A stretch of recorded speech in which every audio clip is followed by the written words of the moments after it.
Hello and welcome to the Cerebro Somata Podcast. I'm the host, Nai Lam. You can check out some of my stuff over on my website, cerebrosomata.com.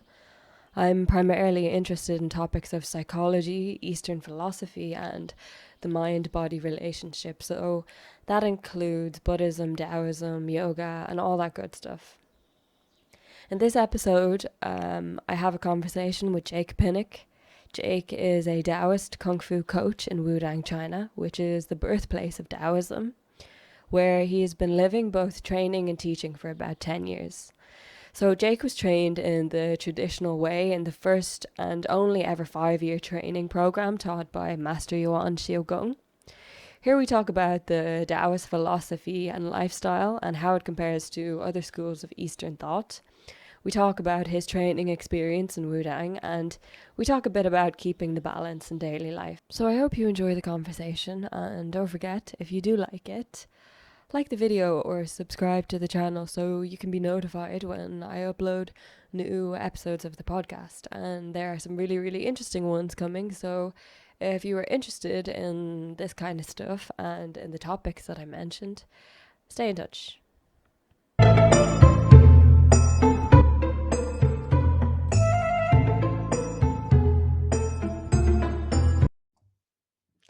Okay, yes, and we are recording. So, I just wanted to say, again, thanks a lot for doing this. I'm really excited for this conversation because I think that we probably have like a lot of similar areas of interest, with like Eastern philosophy and stuff like that. But your life is really unique and really interesting. So could you sort of just explain a little bit about like what is your sort of current position in life and how did you get there? Okay, we'll jump right in. Yes. Yeah, I'm right now. I'm talking to you from Wudang. I'm sure you know. So I've been living in China for the last 3 years straight, but I first came here in 2010. Um, Pretty much the last decade of my life has been dominated by uh, training Wudang martial arts and like immersing myself in Taoist culture, study, and these kind of like traditional arts and things like that. Like I'm also studying music and things like that as well during my time here. So yeah, my life has kind of just revolved around my experience in Wudang. And And I Taoism. don't So can't imagine anything else from now. yeah, very interesting. I really find it particularly interesting because I know like that there's thousands, if not, 10,000s of people who sort of like, including myself, who sort of flock to the East, in search of, Eastern philosophy, spirituality, and sort of like learning about health from, this kind of cultivation sort of way. But yeah, you're one of the few people, if not like the only person I know who just sort of really immersed in it and like permanently stayed there. So I think that's, very interesting already. But so like what first inspired you to go to Wudang and sort of seek this life of like health cultivation? I mean, it's hard to nail down to like one specific moment or realization or reason even. The one I often give in most interviews is I talk about how like I'm looking for uh, some kind of way to be in control of my health because I like you say I do have a really good opportunity of being here. And there are lots of people who want to be here. And, I also have lots of Kung Fu brothers and sisters who come from the West and have done a similar story to me. Um, but yeah, it's not something everyone gets to do. And I was lucky enough to take the opportunity, take the chance when I was 20 to first come here. So like that age, you're coming out of school, everyone's pretty stereotypically similar, trying to think about what they want to do for their life. What's your plan? Uh, my go-to answer for this question is always that whatever I was planning to do at that point in my life, the one thing I knew I had to have taken care of was my health. I had to have some way to just stay healthy. So that's like the root of the inspiration. From there, it culminates in a lot of different things very quickly. You start seeing like we also fantasize about like uh, the Eastern arts, and there's something special there. So yeah, that's definitely part of it. Like there's a different understanding. But I think the root of that is me as an individual, even from a young age.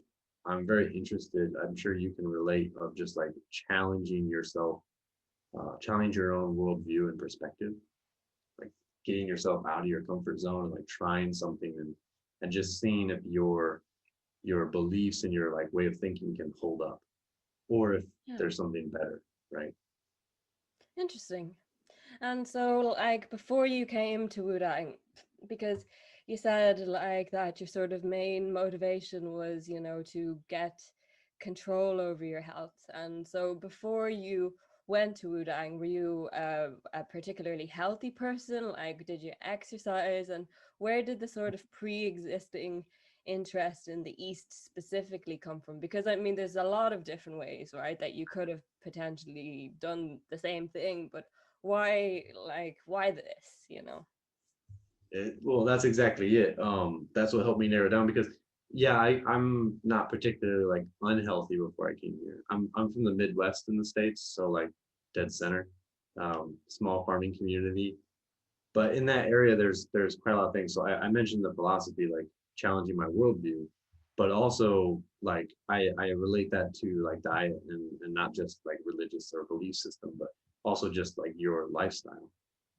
So I didn't have a particularly unhealthy life yet. I was in not very much. I played basketball and sports and stuff, but nothing serious. But I'm also around a lot of people who, when you get to a certain age, when things become difficult, or there's a certain element of people kind of losing control of their health because Yeah, of I the can lifestyle. identify with that. Right. Like I mean, in the West, it's very easy to get tied up and running back and forth from work and everything, and then that's the first thing to sacrifice is your health. Yeah. Huh. I was around a lot of examples that I could emulate of what not to do. Hmm. And yeah, like there's other ways. Like I have family and friends who are in the military. I'm like, there's a way to be healthy, but I'm getting something I'm not particularly interested in at that time. Like I Yeah. don't need that kind of discipline. Yeah. Uh, I was pretty mature for my age, and not that that's the reason people go to the military, but like that just didn't suit me. I knew that. Um, they've got gyms for just weight, but I just felt like that was kind of very, very difficult motivation wise because it feels like it's all on your own. And I knew I probably couldn't do it just on my own. And two, it also felt kind of superficial because I also knew lots of people doing that who still had health problems, Yeah. right? Now, do So, you mean like looking for health problems or just like say like an unhealthy habits? Like, because I am probably like a yeah, walking contradiction for most people. Like I love doing healthy stuff, right. yoga, tai chi, but I also love like killing myself slowly. Like, yeah, I'm very, yes. But anyway, um, one thing I'm really interested to hear about, because I also trained in Wudang only for like 3 months, so comparatively very small time, but I saw a video of you sort of saying that you were like one of the few people and like the first and the last group who really got trained in the traditional Taoist way. Because I obviously know when I was there, it was fantastic training, but I don't think it was what you had. And I'm really interested to kind of hear about like what was your training experience like, especially if you Mm. could sort of compare it to like say how you train people today. Okay, yeah. A few things to clarify there. Yeah, because we were trained like the traditional way. There's a little caveat that I put in there and say like with like we are a Taoist school, but with that terminology, just to make it clear, there's some people who say there's a couple of modes of training for Taoists. Like there's religious Taoism, there's philosophical Taoism, there's academic Taoism, and I would say if you were going to segment them into those groups, which isn't really fair all the time, um, I would just say that you can say we're Taoist, but I would say make sure that we're always thinking about it philosophically because we're not necessarily in a temple per se, right? Like you've been to the school. Um, Yeah, I'm so we interested have, about that distinction though as well. yeah, So like the difference between, like, so you said there's like scholarly Taoism, religious Taoism, and philosophical Taoism. What are the sort of key contrasts? Because even myself, I'm not so sure about like This is really like a Western categorization to make it digestible by Western audiences in reality. I mean, in reality, if you really talk about like Daojiao, you really talk about religious Taoism in China. It's it's the temple, you know, it's the ritual.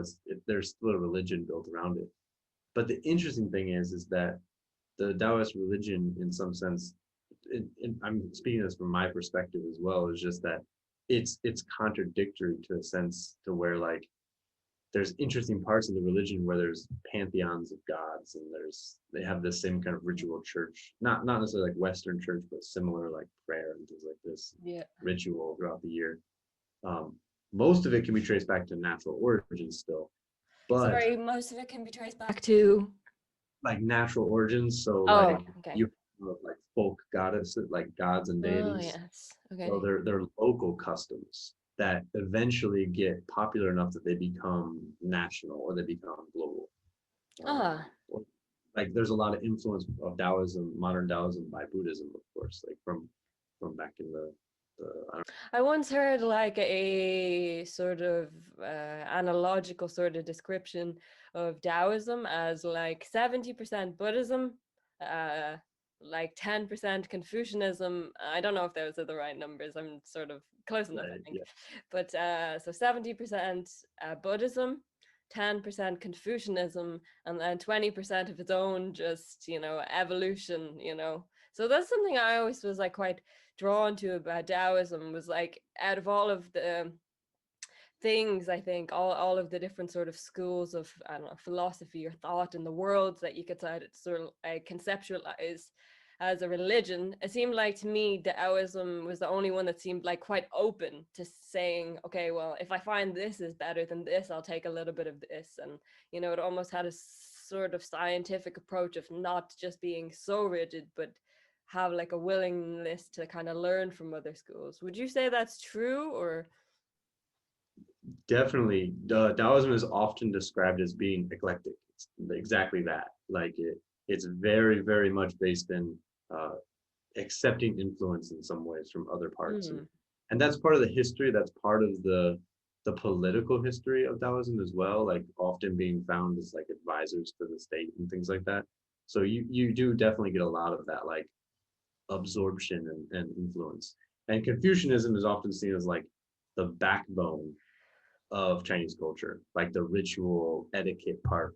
You know, yeah, Taoism is often seen as the philosophical part, and Buddhism is yeah. often seen as like the religious aspect. And Oh, modern Taoism, it is fair to say, I feel that it's a culmination of the three, um, yeah, to some degree. I mean, Confucianism is going to take that to an extreme based on like ancestral worship, like always looking back and trying to emulate the ancestors and those who yeah. came before, and like, honoring your parents and things like that, which is a big part of Chinese culture.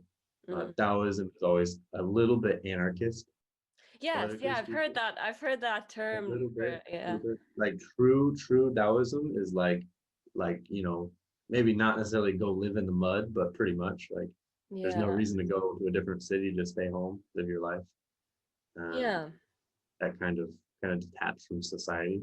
But it doesn't work large scale, because if everyone detached from society, if we actually emulated Taoism perfectly, there's not enough space, like That's true. Yeah, society that's doesn't work like that. true. So it's an archetype to emulate, but not, and to learn from, but not necessarily. It's not necessarily practical, which is where Buddhism comes in.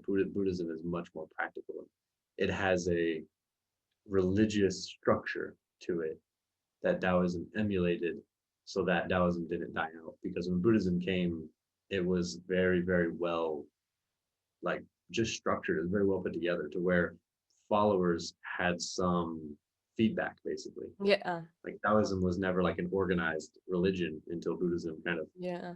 tried to bump it out. And it's like, oh, and then we got organized, and then it became structured. Oh, So yeah. those things, it's interesting when you say Taoism, because I feel like it's the same problem. The great thing, like you mentioned, Taoism being eclectic.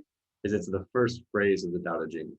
You know, it's Yes, right. the Tao is the Tao, but then once you say it's the Tao, it's not really the Yeah, Tao. that can Like be this, named is not the the eternal naming of Tao. names is a big issue in Taoism, and the great thing about it is if you think about it on the first page, and you really like ponder on that, it makes a lot of sense to why we have all this structure, but also why the structure is kind of just our perspective of the thing we can't explain perfectly. So Yeah, yeah, actually, diving into the deep end real time. I really want to. Yes, I'm glad you did because I was planning to anyway, and I really want to actually quite pick your brain about this. So I was actually going to mention that same kind of opening phrase of the Ao De Jing as well, which is going to be Hmm. followed by my forbidden question, right? So Okay. the opening phrase of the Tao Te Ching, well, I'm sure there's different exact, phrases, but the one that Right. I always say is like the Tao that can be named is not the eternal Tao. So Lao Tzu is like almost saying like no matter how many labels and like words you kind of put on it, you're never going to be able to capture the essence of the entire thing in language. It just isn't possible. Yet Mhm. he was also a little hypocritical because then he continued to write a book about it. So I hope Right. he is grateful. Forgive me for asking this question, which is how do you conceptualize Taoism? And I know that you're not supposed to do that, right? Because it's supposed to be purely experiential, but I'm going to ask you, like, how would you Yeah. conceptualize the Tao, you know? Okay. Yeah. I mean, this is the whole like show dao. This is the whole cultivation that the practice is about. It's based on, right? I mean, I would say that I feel different all the time, as I feel you probably should for something like that. Um, but I have a few go-tos for something like this, and it's interesting because, like you say, that first phrase of the Tao cannot be named. Once it's named, it's not, and that is a big contentious issue as Taoism as a structure, because it's just like any other perspective. Though, if you really think about any kind of feeling or association you have, we often think about it in contrasts, and framing something that is so that you understand what isn't. Like basically Taiji theory, yin yang. You're familiar with these, I imagine. So when you say something is, like if I were to say Taoism is this, then the audience immediately finds the things that it isn't. Aye. Because like you say, you're framing something that can't be framed. Yeah. Um, but I think the good thing about the Tao Te Ching is because it opens with this sentence, and because we can open with this explanation between each other and have this conversation, that we both understand that we don't actually know. So in a way of saying, it's like I'm going to frame my perspective in this moment with vocabulary that you can understand because we've already agreed on what the vocabulary means. But because we know we're talking about the vocabulary, not the thing, we can agree upon the vocabulary and understand the thing indirectly. Yeah, just it's just a necessary tool. Like, I mean, otherwise this is the only other option of just not talking about it at all. It's just Right. to try to Right. use It's language. So, Yeah, it's the only tool we have in this forum.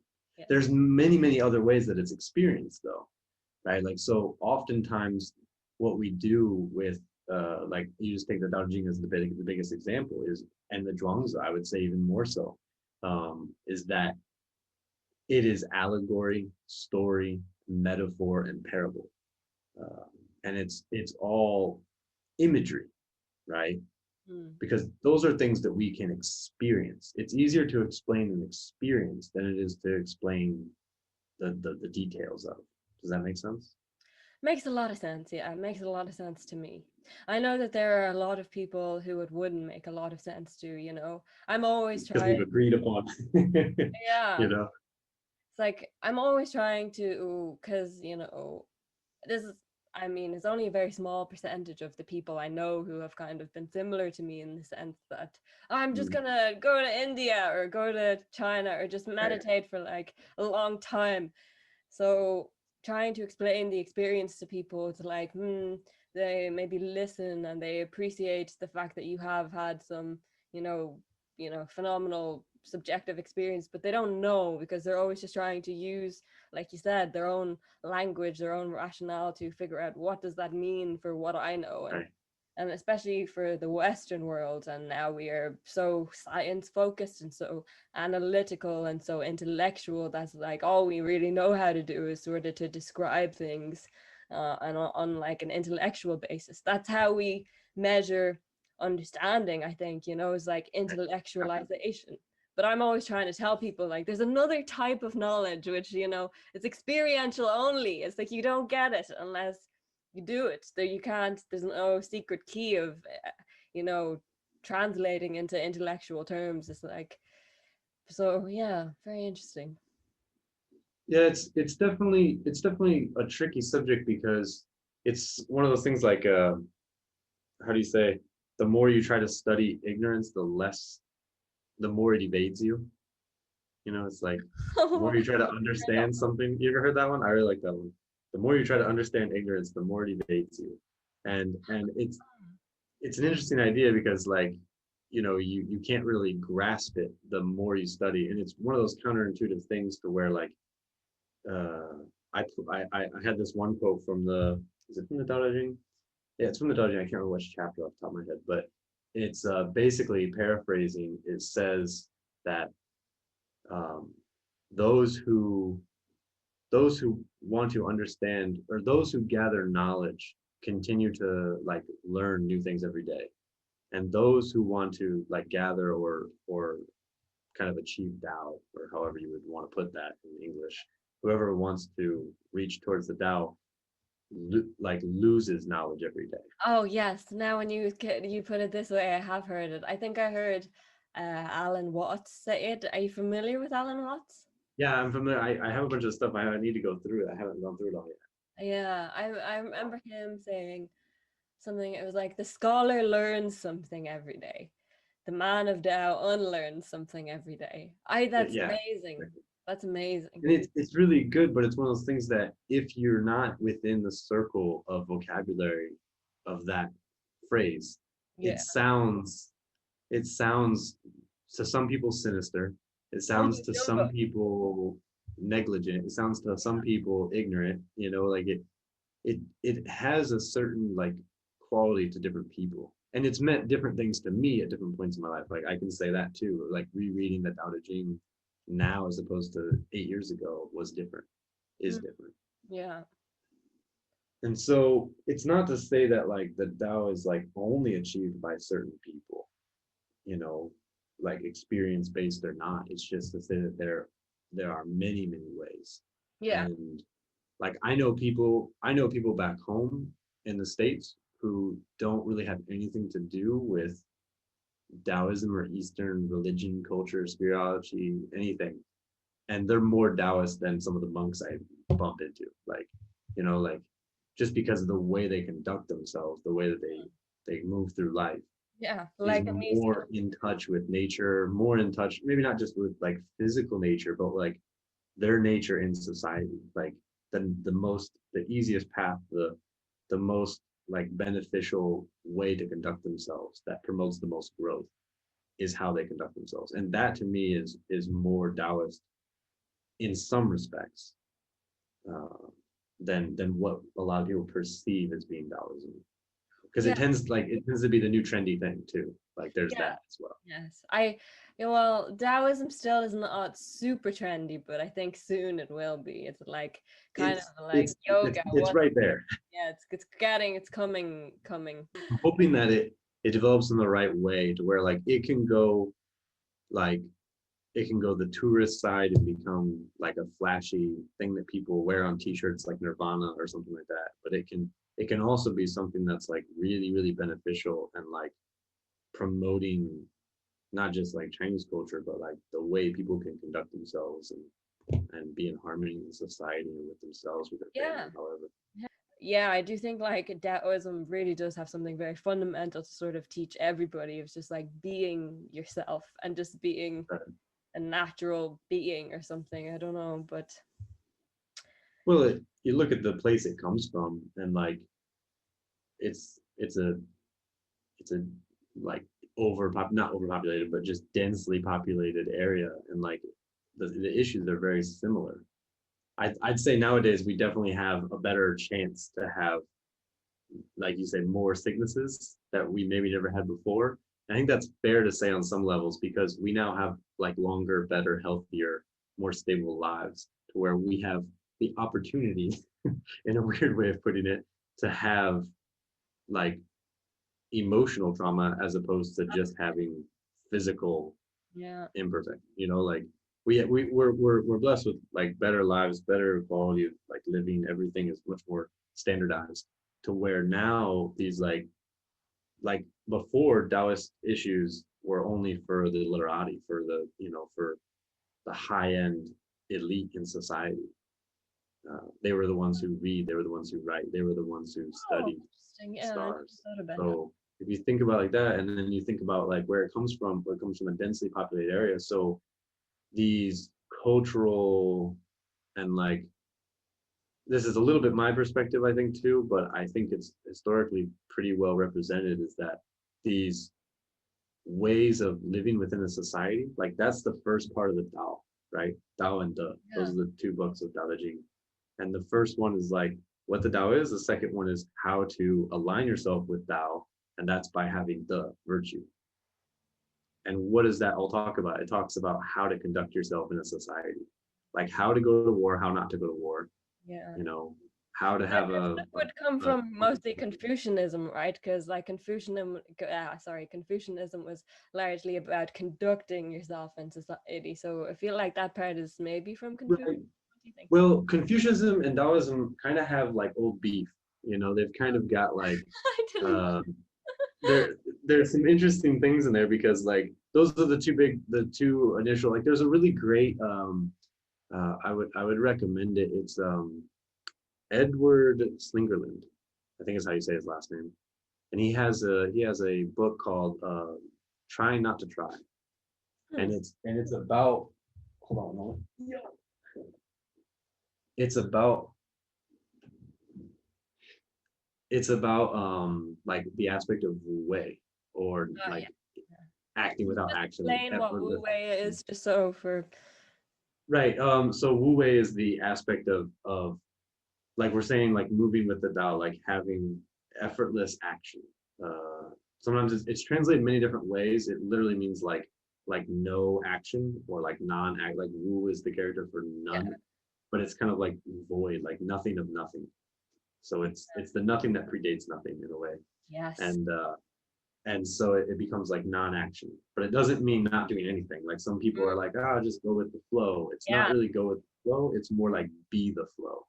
exactly. So a little bit a subtle difference there. But he has a really great lecture series on edX that goes over like warring states history. It's a really great one. I would recommend it to like anyone who just wants to get started in some of Could you this just say the history. name of it again? It's Edward Slingerland. The He link. has a book, Slingerland, like It's a tough it's a second. weird last name. I have the book somewhere, but I think it's in the other room. Um, Worries. I'll but find but you can look for it. The book title is Trying Not to Try, trying not to try. and it's really well written, and it's pretty easy. It's like a fun read. He's pretty witty, and he has a good explanation, really good imagery. And you can look for him on edX. It's a website, EDX, and he has a series on there that I think you can audit for free. But he goes into some of the history of it that he would do a much better job of explaining in Mm. context. But basically, Confucianism and Taoism have some beef with like some of the ways that they approach the philosophy of etiquette and how to conduct yourself, whereas Confucianism is very structured. The basic analogy that was easy to understand is that Confucianism sees people as a block of wood, and you have to cut it and polish it and carve it and craft it into something good for society, or good for useful, or however you would like to say. Like you're cultivating your personality or character by designing it, Like it's shape. almost like you're carving out all of the excess. It's like all the Right, stuff exactly. you don't need, you're getting rid Find of. the real thing. Yeah. Right. Whereas Taoism uses that exact same metaphor and says it's better just to be a block of blank wood. Better yet, even Oh, just be a tree. wow. Better yet, even Oh be my an God. ugly tree Oh, that's wow. never cut down. That's, And that's actually the most useful tree, you wow. know, because to be a tree, like, oh, you say, what's useful in a tree? And it's like, well, a useful tree is the one that's perfectly straight that you can cut and make into a boat or do all these different things with. And it's like, no, the most useful tree is that crazy, broken, wild one, because no one's going to cut it down. So Yeah. that's the It's gonna live the tree. longest. Right. So Taoism is like kind of sucker punching the philosophy and like undermining it. And the thing is they're both a little bit true. I mean, in context, like true, this would be great if we could just all be that tree, but no one just has a baby and leaves it like to grow on its own. And that's everyone in society, like that's not how people conduct themselves, right? That's the human, that's the human civilization. That's the human way. Like, uh, we we cultivate by uh, crafting, I would say, character. Yeah. So I think there's a middle ground to be found there, and often it's found in Taoism's being called gardeners, because we're tending a garden, we're slowly shaping, as opposed to just like As opposed to master. like using force. Like, Right. So I think that's the society interpretation of Taoism. We're like we're softly guiding in the right direction, oh as wow. opposed to just damming the river and changing the flow and destroying the environment. Hmm. We're going to just build this bank up so it slowly goes this way. Because you're in a very, very unique position where you get to live and sort of breathe um, in this kind of way of life. But like, if you had to sort of maybe give like one or two or maybe like a couple different pieces of advice, even for somebody like me who's trying to integrate it, or for, other people who, well, what would be your sort of most fundamental kind of piece of advice? Oh, That's that's a a good hard question. one. That's a good one. I mean, I have a few like I have two. I'm trying to think of my third one. My first rule is just breathe. Yeah, Uh, yeah, it's that's one of the things that, I mean, it's kind of a cliche to say even, but it's just one of those things that people forget how, and forget to take time, give themselves time to do it, um, like really properly and like intently and like aware of what they're doing, because that is one of the things that is easy to observe in other people, is also the easiest way to influence your body or mind is through your breath. it's breathing. Yeah. Every school of thought starts with that. Not even like philosophical Eastern meditative yoga, qigong, tai chi. Not even this. Bodybuilding starts Huh. with breathing. Like if you do Valsalva breathing, I don't know if I'm pronouncing it right, but if you do the wrong type of breathing when you're training, it's very detrimental to your body. If you do like a I'm work smoking. I'm just relationship thinking HR secretly movement. how hilarious it is that we're talking about healthy breathing and I'm just like slowly smoking CBD. But I'm smoking CBD because I have like a voice problem. Well, it's also because I'm slightly addicted to it, but I'm not gonna lie. But That's yeah, with the voice, but it even kind of that, helps like, a little. But you're sorry. that would say the second thing is like, just challenge your own, like, it's good that you say that, because then you, at least you're aware of it, you're not doing something on accident, right? Yeah, Like, that's yeah. which I At would least say I'm would be my aware. second thing, pairs together, is just like, you know do things on purpose, like train on purpose, Yeah. you know get up on purpose, go to sleep on purpose, like Yes. Yeah. that's actually pretty. People say mindful quite a lot, like we talk about bringing Mm, mindfulness into your I'm life, Yeah. right? Yeah, I've been trying to tie this in a lot because, for me, I like to, well, now my sort of current sort of direction, sort of studying these things, which I am interested in from a scientific sort of standpoint, because it's like maybe people will listen. There's a certain group of people who are already interested in, but, the scientific, you know, substrata of community will not accept things unless you're able to sort of put it into a scientific framework. And then I was thinking about these kind of the correspondence between all of these different things that we hear about in the Western world that are suddenly becoming very popular, like mindfulness and meditation, and then how that fits in with Tai Chi, and and then they just use mindfulness. This is just a word, and then they'll say sort of, oh, the objective awareness of your surroundings. But yeah, it is mindfulness, right? Would you agree that like the state of Tao, like being in a state of Tao, is also being in a mindful state? I would say my perspective of it is yes. There's some interesting concepts with that idea that you're saying, because there's also the idea that, once you become, how do you say, like more close to the Tao, there's lots of issues that just don't enter your perspective or enter your perception because they don't influence you as much anymore. And I think there's some value in that, but I also think like the way we conduct ourselves in day-to-day life, I would hope that being more natural allows you to be more aware of many things at once. Like a lot of people like to say, oh, I've opened my third eye, or I've achieved enlightenment, but they forget their car keys when they leave every day. Yeah. And that's a kind of oversimplified answer, or example, I would say. But I do think that there's a bridging point between awareness and intention that has to be connected to make mindfulness, right? Like, Yeah. Because mindfulness has gotten its own like perspective nowadays. I feel like mindfulness has become open-mindedness. Um, Like, in the scientific literature, I don't, because mindfulness is now like a big kind of commercial thing, so I yeah, cannot speak for all of the different sort of sectors of where it's commercialized, but I've been studying it a little bit scientifically, and the sort of general agreement for the definition of mindfulness within scientific papers would be an objective, non-reactive awareness of your environment. that's a good definition. Something like this, yeah. Yeah, that's a good definition.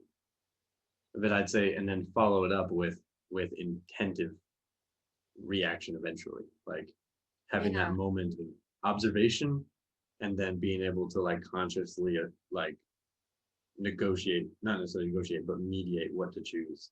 Yeah. So you have like you're doing something that's like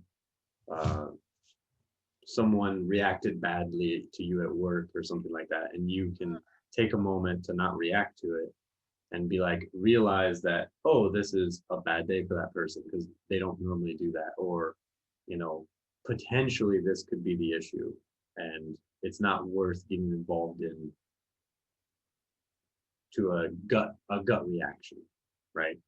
No, it's very interesting the way you kind of say that, because you've kind of put it in words in a way that for me before previously would have only been like a sort of crevice or like a schism of thought that I never really say articulated. But because I do think a lot of people, including myself, also have this problem. It's like, okay, I can, be mindful when I'm doing it deliberately and don't have anything else to do. Say I'm just saying, okay, I'm going to sit here for 5 minutes or Okay. an hour, right? And I'm going to be mindful. Now, that's difficult, but for me, that's not the difficult part. The difficult part is when you need to start making decisions again. It's like now, it's like as soon as you start making a decision, it's like now how can I do the two of them? So you're saying something pretty interesting, is like taking this mindfulness into your decision making. And like, even though, because with like even just looking at it cognitively, like when a process of decision is happening, it's just like there's a lot of cognitive competition going on in your head, but Yeah. you're saying sort of being able to take it into that chaos, and very interesting. We have because mindfulness is one of those analogies that gets like it gets like punked in the schoolyard of philosophy junkies, because the idea of mindfulness is an interesting terminology to use for a practice that normally you're trying to do nothing, and so it's like you're full but you should be empty, and that's the analogy people say. Well, that's kind of funny, but the idea that I always liked about, like, if you're talking about like specifically about like they have mindfulness meditation, right? This is the terminology that is associated with it typically. One of the things that I would say to someone who's like entering meditation is one of the like ideas of maybe not concentration of what you should be thinking about, but like the imagery of what it feels like or what you're trying to do, kind of, is, I always said, like, don't think about this while you're meditating, but you probably will now that I said that. But like you're meditating as if your thoughts were the tide of the ocean coming in. You're And meditating. it's going, Yes. it's going to do its thing. They're going to come, but they're also going to go. Yes. And there's no use in trying to grab them and hold on to them and think about them and process them too much. You just observe them for what they are. You see the pattern, and you understand how not to get wet. Yes. And it goes away. Wow, that is a lovely analogy. That's like not getting wet in the tide. Huh.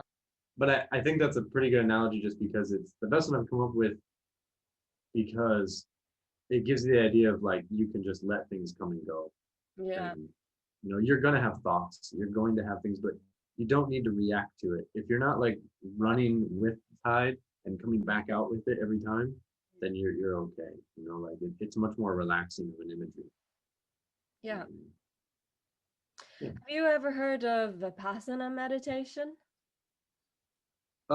Is that just the silent retreat type? Yes, No reaction, like not even eye contact type? Yeah. I've done something similar, but not exactly. Tomorrow to do a Vipassana. Oh, really? Yes, yeah. So I've done it.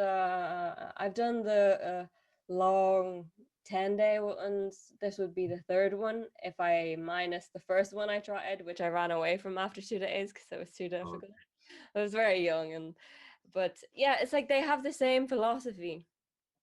And because like it's basically exactly what you're saying. So like for 3 days we just focus on the breath, meditating, thinking like 10 11 hours a day just on the breath. But they also do, this is why people I think get so confused when they start meditating, because they're like, I can't stop thinking. But it's like, okay, nobody can stop that unless you're very very very very very very skilled. But that's not really the point. It's like, and I think you articulated in such a beautiful way. It's like you're kind of like solid, and the waves are sort of coming and going, like the waves of thought are coming and going, but you're not reacting. You're not getting wet. That's a very nice way of putting it. I think I'm going to remember that forever. Thank you. I hope it helps. Yeah, so I asked you a question there at the beginning, and then I think we sort of got a little bit carried away talking about the philosophy, which was great. I'm very glad about that. But I was asking you like about your training as like one of the few people who, got trained in the traditional way, and how that's sort of different to how you train people now. Right. Okay. So after we wake up in the morning and we ponder the mysteries of the universe, we have a full day of training. So I was part of a 5-year program here, in a foreigner program. The first one, like you said before, I said in the previous interview that it was the first one that ever happened, especially for like Wudang. Probably one of the last ones. Like I mean, probably the last one, maybe even, because I say that just because the opportunity for something like that to happen is becoming less and less. The difference between what we did then, so like we'll just explain what we did then, actually, is traditional way. What that means basically is that we did the full training that everyone else does here now. Like you were a part of when you can do Wudang, is that we have the same morning qigong class, breakfast, morning stance training, form classes, kung fu, lunch, small rest, afternoon class, kicks, stretching, stamina, conditioning, forms, dinner, nighttime, more class. Yeah. Meditation predominantly throughout the week, sprinkled in with chanting and like liturgy, like reciting scripture or lectures going into the philosophy or the culture, or maybe just sharing Sifu's experience, our master just sharing his experiences and like his perspective. So that kind of jumped around, and throughout the years, maybe we also would do some courses on like basic introduction stuff to Taijin theory or Chinese medicine, or we did like the fasting retreats, um, Ah. things like this. So there was many things that would happen during the whole period of 5 years, but the predominant focus was martial arts. When I say traditional way, that's where it's going to be different from what other people would have happen when they become students here, is that we're part of a class. So everything is structured and designated, and the responsibility is on us to follow and the responsibility on Sifu to lead. And that means punishment, that means deciding our direction, our training, everything. So it's almost like a sacrifice of your freedom in exchange for like responsibility. So Yeah. it's just a bigger commitment is all. Nowadays, if I'm teaching students or if they're students at the school, for example, it's all part of a health class. So the focus on that class is individual students, all kind of just training for their purposes, like predominantly around cultivating health, like fixing problems or becoming better in some function that they want to work on. But the focus is more individually unique and catered to their experience. So like if you're interested in learning a certain form, you can learn a certain form. Yeah. Whereas in the traditional class, Yeah. Sifu says, today you're going to punch each other in the face and you're going to punch each other in the face. Like there's no, Well, yeah, there's no.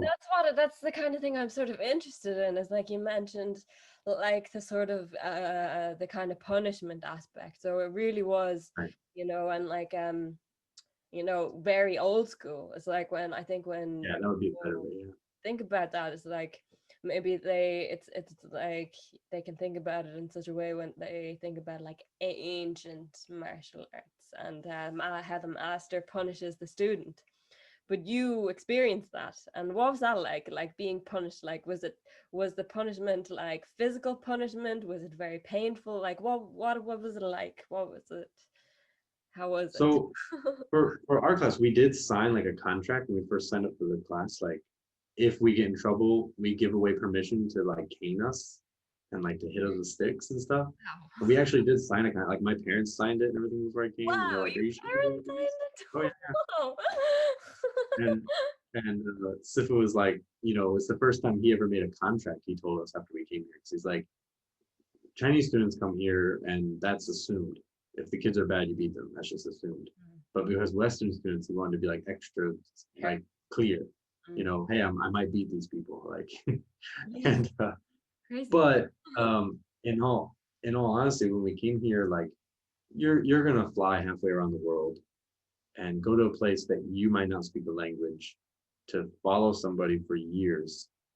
You're already sort of dedicated by the time you get to the door. Yeah.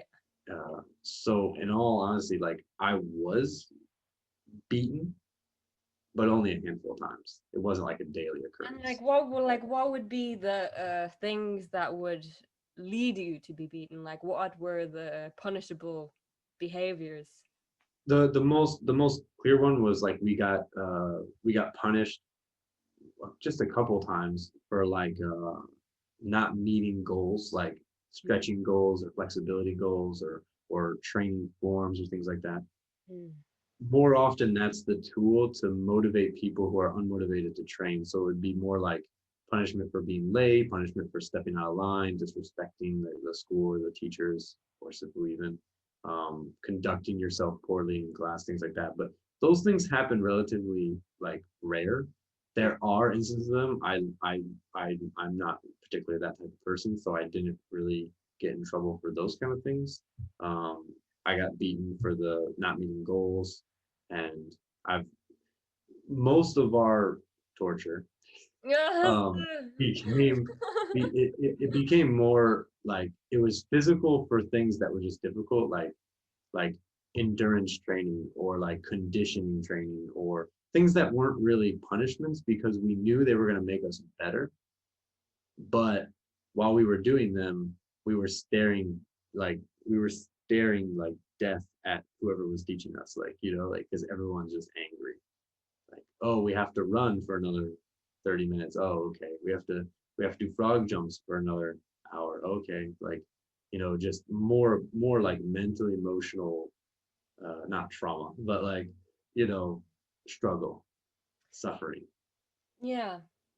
This was a really interesting like kind of point of focus for me when I was in Wudang, because I mean, I remember on Wednesdays is kind of like the beginning of the sort of Kung Fu weekend, where Right. like you on Wednesdays you do the shows in front of Master Yuan.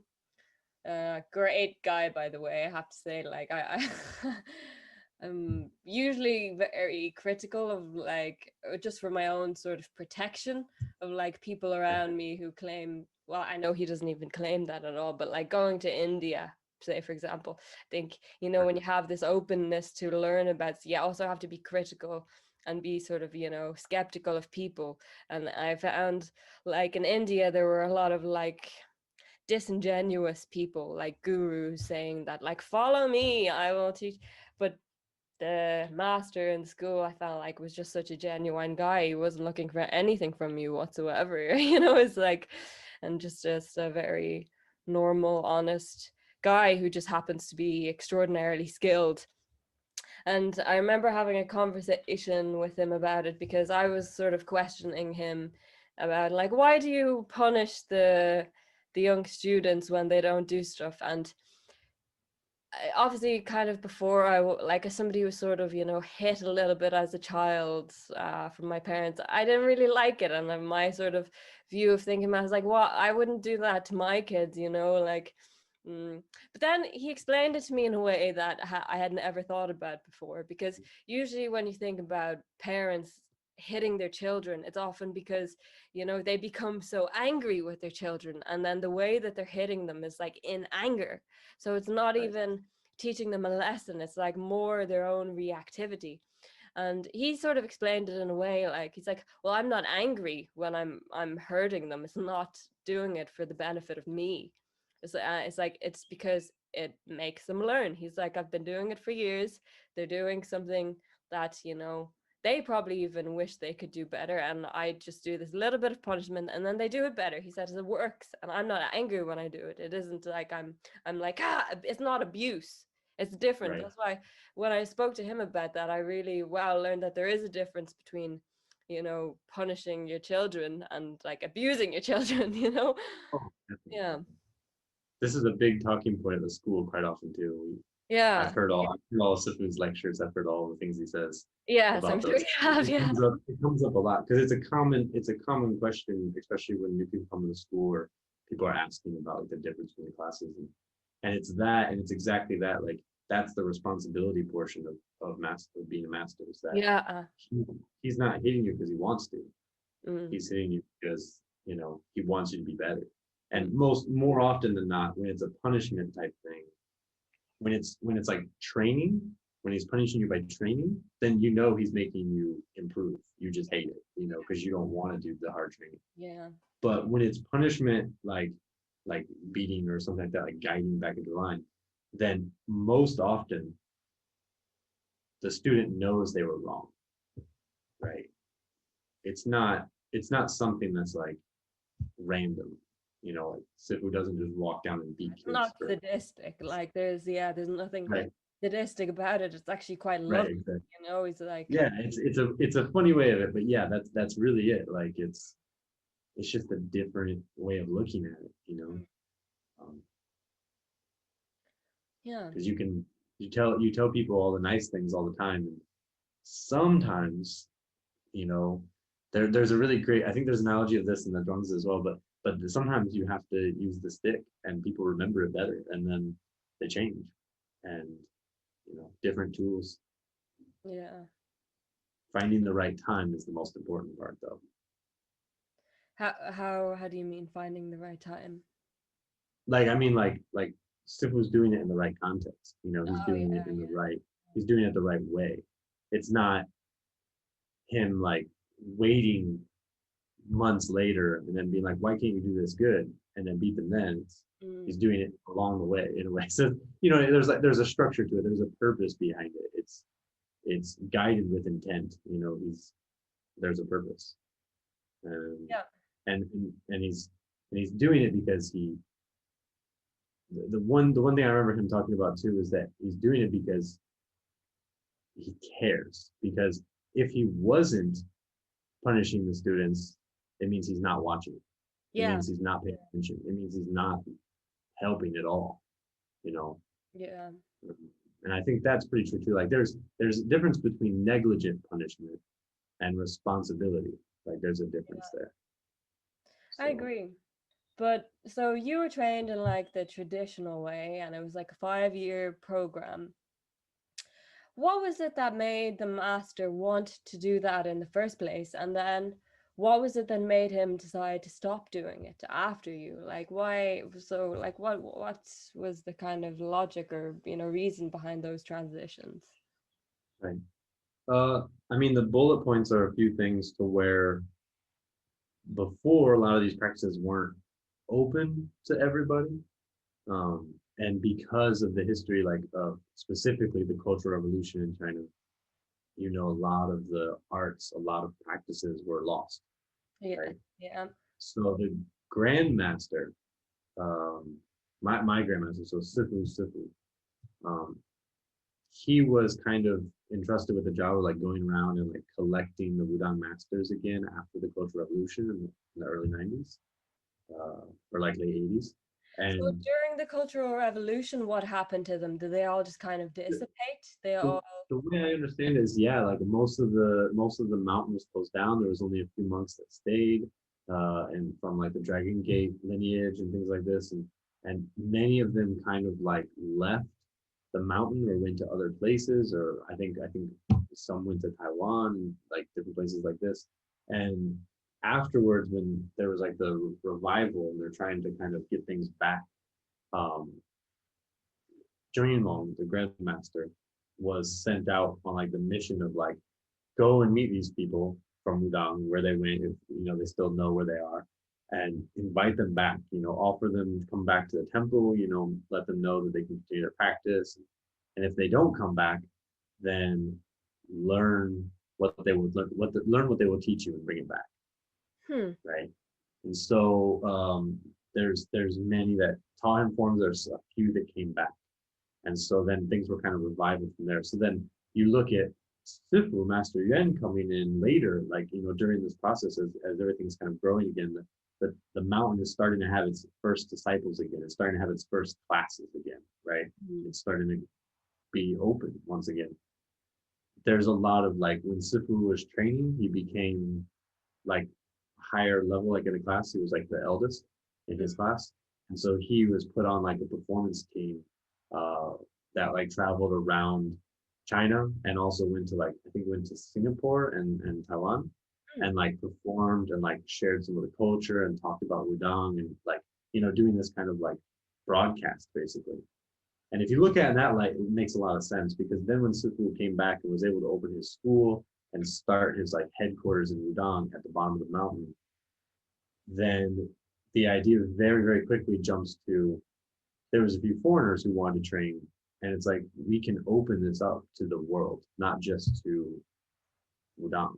Like the purpose of this revival is to get the art spread, get the art just replenished and restored. So that way, when you breathe life into it, it's safer. The culture can be preserved, the history, the lineage, all these things can be preserved. So kind of all these things coming together, and then Sifu wanted to start. He had already started the first class, and he started like one generation of teachers. He already had students that had finished his training, and those became the first teachers and coaches of the school. And then when he was starting the second class, that's when he decided to also start the third class, which would be my class, the international class. And that's where he's like, now if we have this class, not only can we teach more people, we can broadcast it to the world and really revive Wudang. So that was I think that's kind of like the underlying motivation. story of how it happened at like Right, like the real bullet pointed story. yeah. Right.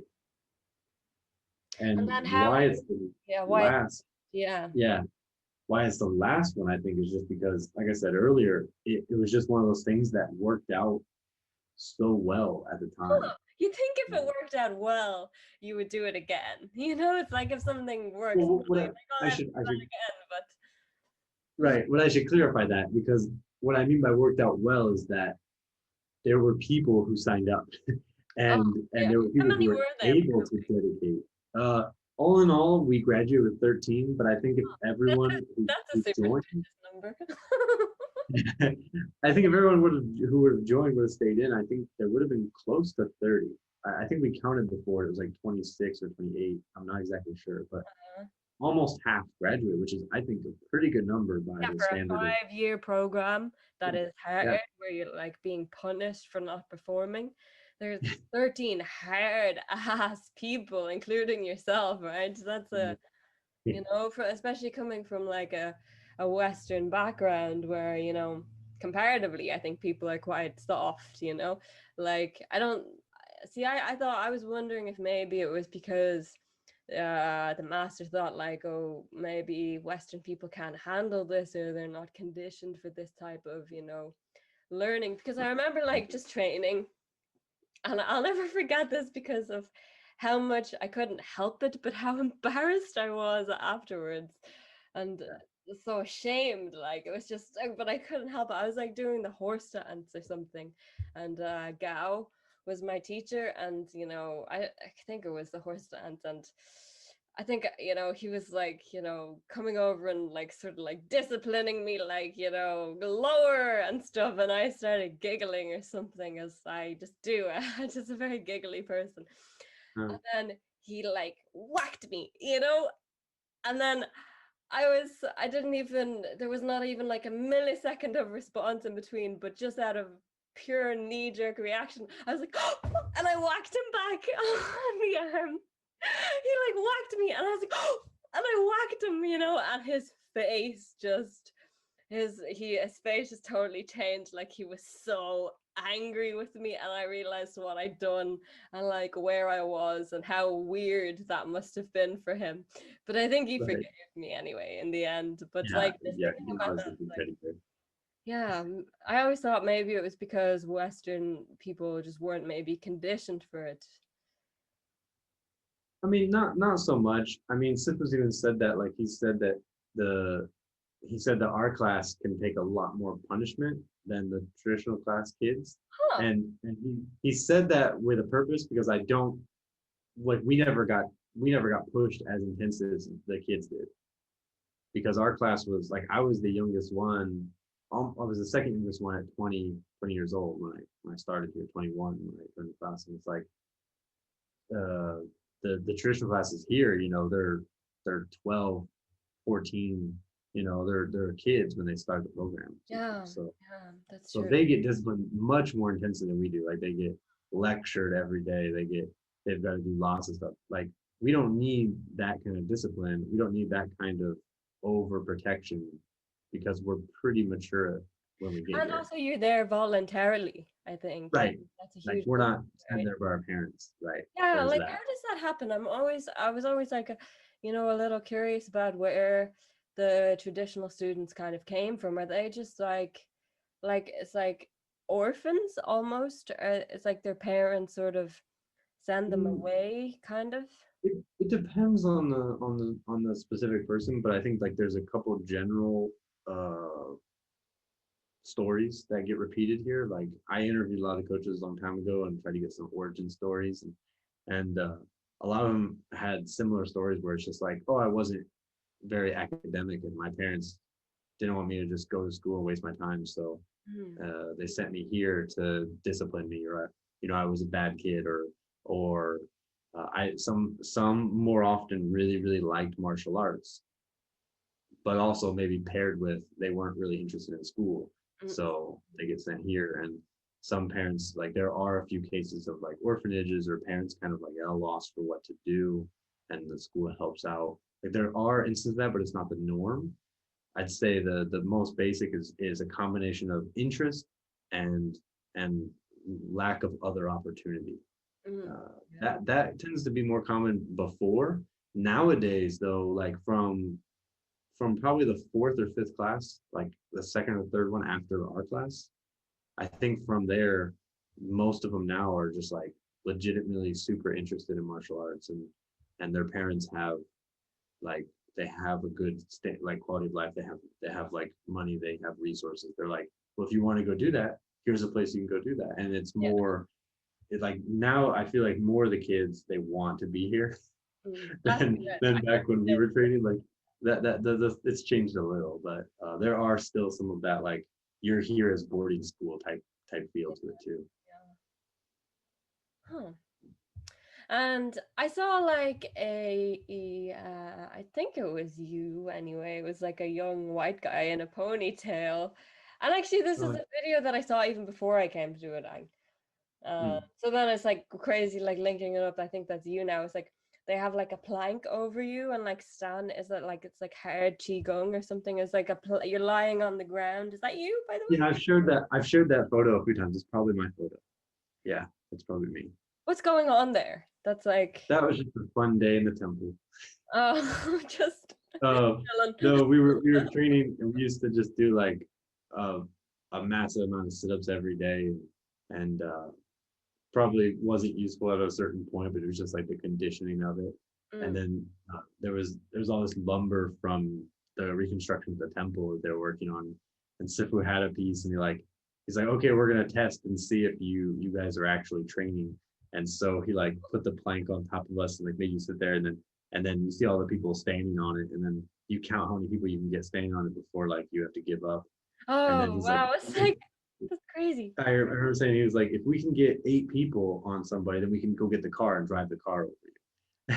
and it's just one of those like Sifu moments where he gets really caught up in the training. And he was like super excited to like do something kind of unorthodox. It was just it Absolutely. wasn't like our everyday training, but it was pretty funny because like every once in a while everyone gets burned out from just like, well, you want to be good at kung fu, okay, well, do a horse stance every day, do 300 push-ups every day, do this every day, do this every day, and then you're just doing that every day for a month, and you're just like, oh, this is exhausting. But it becomes mental instead of physical. And then he does something like that, and you like it's fun, and you like see some kind of result, and it's I see what you mean. Yeah. so that wasn't like maybe that was a one-off. That was a one-off day, but it was pretty funny. It was worthy of a photo. But just funny. I think most people, most everyone can do it. I think like if you do a little bit of training, it's not particularly hard. But there is a mental aspect to it, like because you have to like be confident enough to hold, you know. Yeah, you can't give up. So You need to be there and believe in and what that was you're kind doing. of the lesson. That was kind of the lesson of the day. Like be here, do it, train hard, and like it was a way to like get people to wake up, Yeah. kind of after kind of burning out. But I think it's a burnout type thing, because that's probably more of the discipline that we had was just the emotional like burn and like wearing down over time. That was definitely the stress that got to people more than the physical stress. Because after the first year, you're like on a roll, and Yeah. you've learned to accept, there are no sick days. The only sick day you get is diarrhea. Okay, Everything that's else fair is enough. oh, your arm's broken. Oh, you can go to the temple and train. Yeah. Use your other Like arm. you just don't use that one. Like, oh, you have a headache. Okay, go over there and meditate or do Tai Chi. Yeah. Like there are no days off. It's like, oh, you don't have energy today. Okay, put your gloves on and fight that guy. Yeah. Like And there's nothing. this is another sort of question I had was sort of about the type of meditation that you do, because when I was there was not any instruction. It was just we went into the room and sat down, and I've later found out that this is called like original quiet thinking. I read a paper about it, like it's like Oh no. what they called it in this paper, but Like when I was there, it was like there was 1 hour every day that was dedicated to meditation, but there was no instruction. So I was always wondering how people who maybe never knew how to meditate, how they would spend that hour. But like, what was it like for you? Like, what was your meditation instruction and stuff like this? Yeah, that was it. Really? Just that's No, what? no, I mean, no, Figure it out for no, yourself. there's some structure, as opposed to like, or as far as saying like how you sit and like where you should put your focus. But like, no, like everything was like explained very, very quickly and just like, oh, that's it. It's like, well, of course that's it. What were you expecting? And you know, over the years we did like the meditation, like fasting retreats, and like these different things that we would do as a class, and like, oh, you would have these conversations and slowly sprinkle these things in, and I found that way much more beneficial. There was a meditation book I read like after I finished the program, and back in the States. I don't remember the name off the top of my head. I think it's called This Is Your Brain on Meditation. I think is what one of them. I read a couple. I think that's it. But I really like it because in the beginning it just says, "Do you want to meditate? Don't read this book." And Yeah, sure. and I found that really, really like, how do you say, like rewarding after having a meditation practice for a few years, because it was like, you know, people always say like, I don't know how to meditate. And I was like, if you don't know how to meditate, you're already doing it wrong. You know, Yes, like I can understand that philosophy, a little bit, right? A but little. at the same time, um, I do think instruction in meditation is helpful. Like, I mean, I Oh, don't definitely. I really don't know what it would be like to just be told to sit there, because I never had that. I always studied methods of meditation, like, and Right. for me, it's like, yeah, like I do Vipassana, right? So the just the basic Buddhist meditation, where it's like first, you know, you focus on your breath until you feel like your mind is at a sort of sufficient level of concentration, and then like just going through the body, and a little Right. bit of, you know, pain, like just don't move your legs, like kind of coping with pain. But I really don't know how it would feel to just be told to sit down, and I don't know what, because it's like, whoa, well, there's so many different things that could be going on. How do you It's, just, how does it come around full circle where like without receiving, you know, right. direct instructions, how do you just learn? Like, what's that experience like?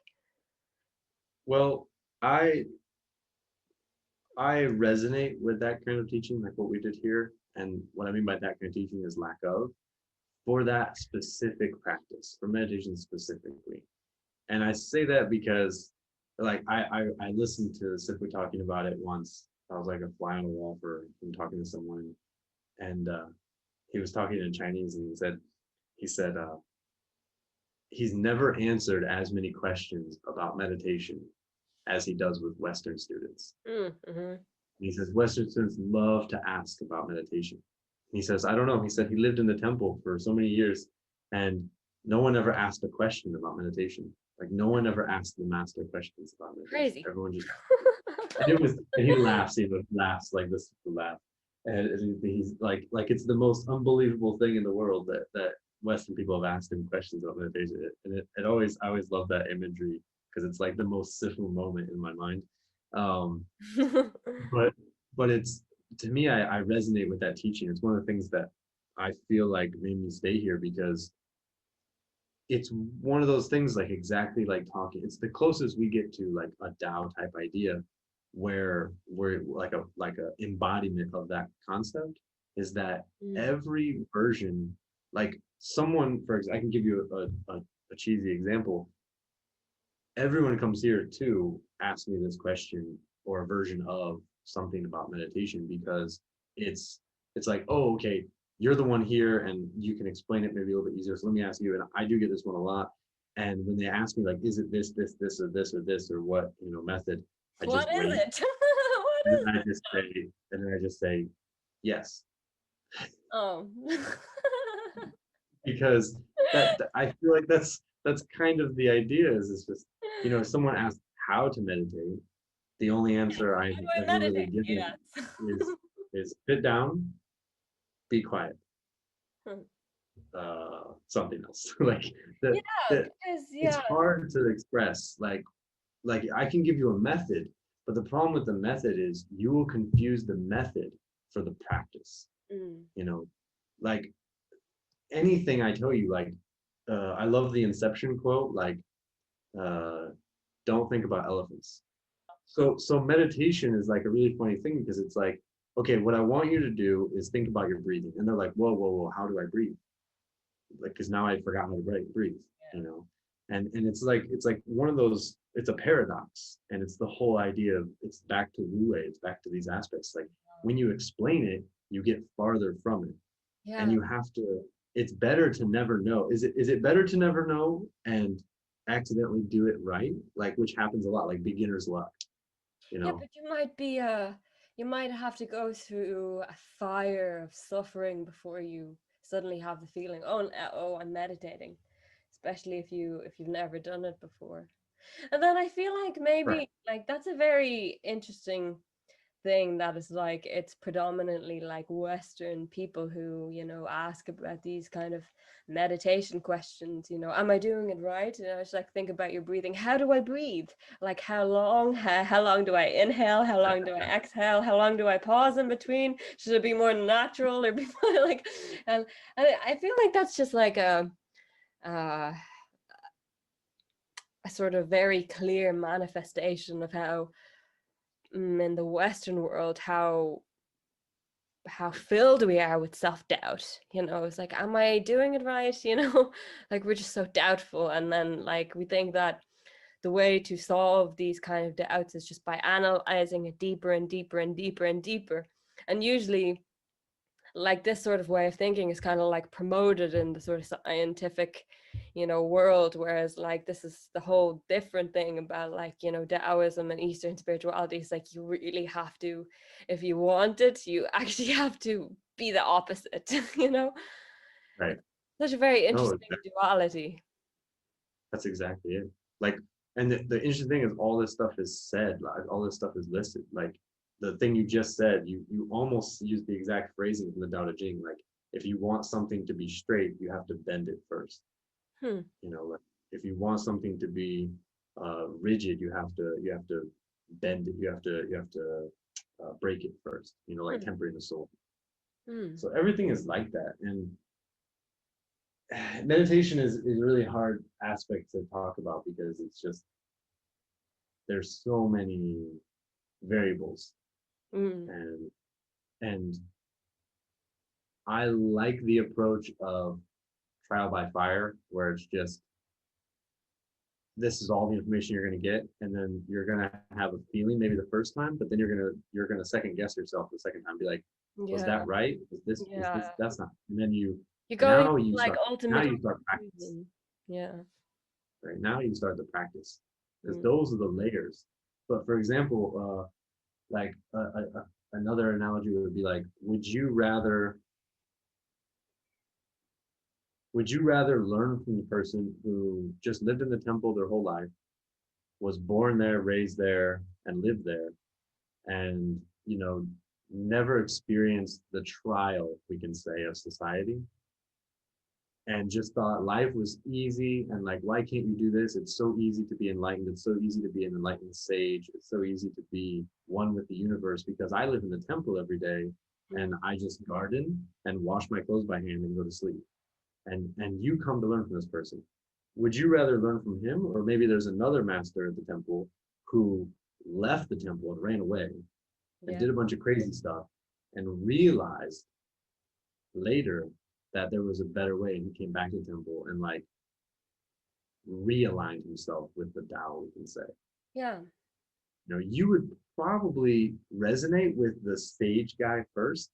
That Yeah. might be what got you in the temple first, but then you'd realize that actually it's very superficial because he doesn't have any like worldly experience.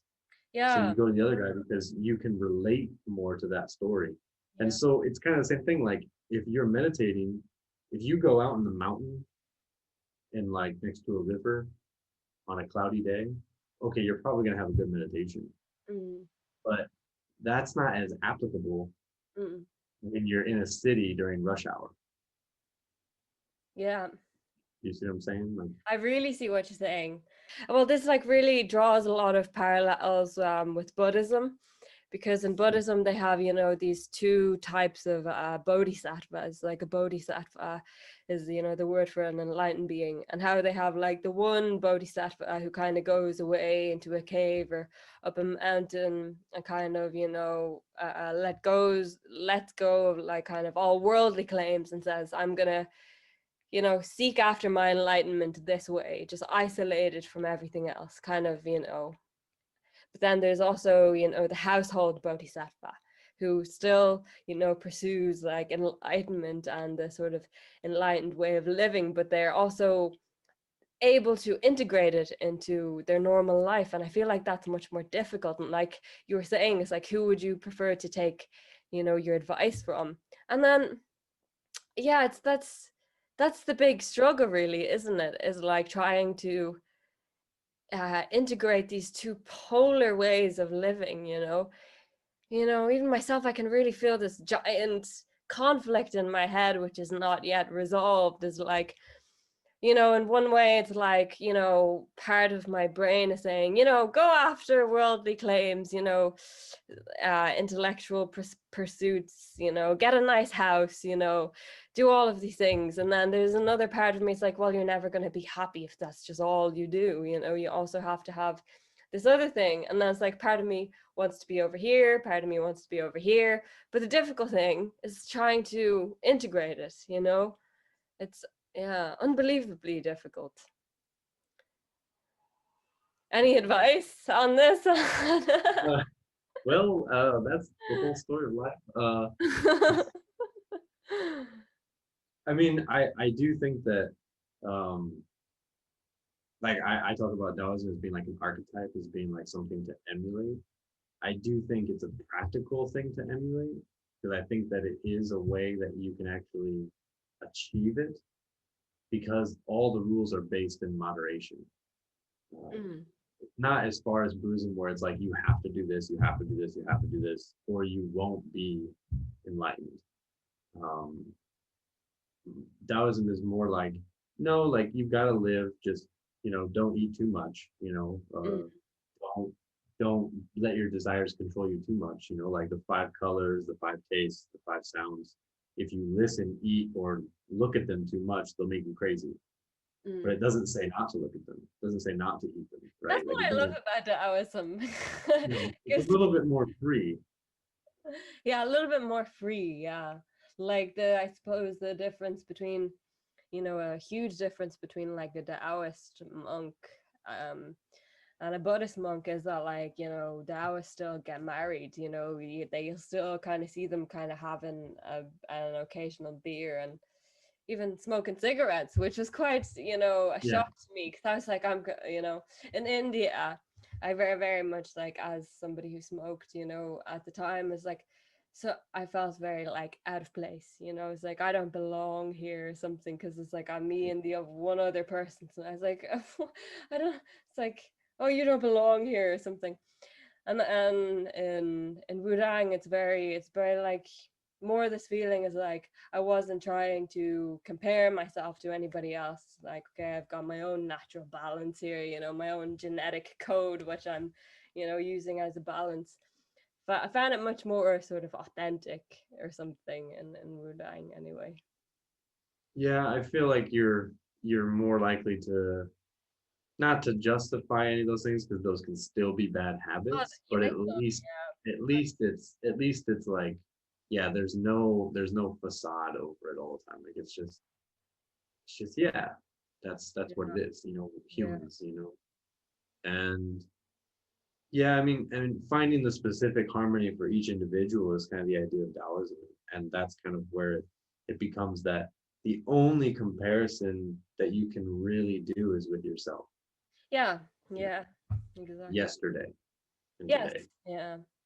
and there's pieces you can take from everybody, but nothing is going to be a perfect representation of what you want, because that's subject, you know.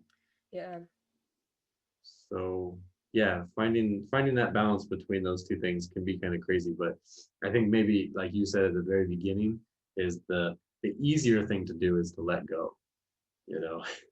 um, Even though that might seem hard at times, like when I first came here, I had that imagery, but it wasn't necessarily my presumption. It was just what I was told. It was what I had consumed by media. Was I was going to come here and it was going to be a temple with a monk as a teacher who doesn't eat meat, who abstains from all life, or not all life, but all life's desires and blemishes.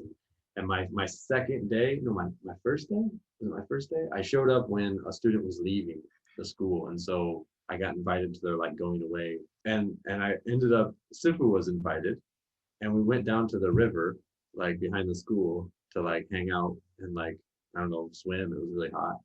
And Sifu came. So I was like, oh, Sifu's gonna hang out with the students. Wasn't expecting that. And then, oh, Sifu's got a cigarette. It's like, oh, Sifu just grabbed a bottle of wine so we can all have a drink together.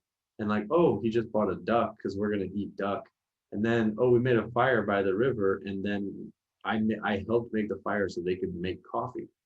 And I was Yeah. like, oh, there goes all my assumptions. But it Yeah. was fine. Like I kind of wasn't attached to them.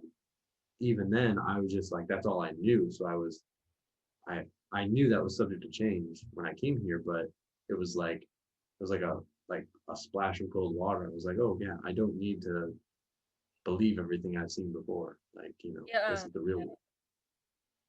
So Yeah, that is something that kind of draws me to Taoism. And partially I think it's just maybe partially me just making excuses for myself, like well, that's the slippery slope.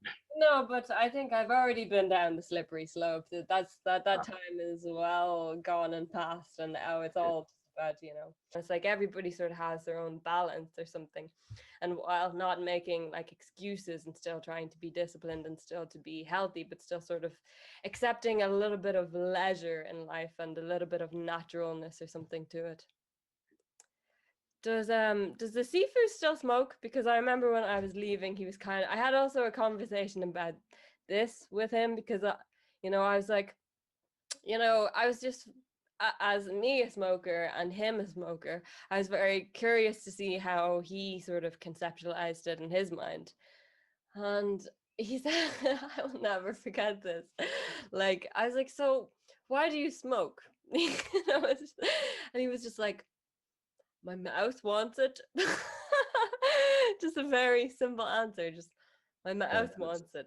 And then I was like, but don't you think it's unhealthy? And he said, firstly that he doesn't really inhale it fully, and that also it doesn't affect him so much, which I do fully believe, actually. That I think, like, when I really do believe that if, I don't know, for him, like, master of his chi can just sort of have a certain like inner level of control over that kind of stuff. But it was, certainly. What do you think about that? I think everyone has their own thing.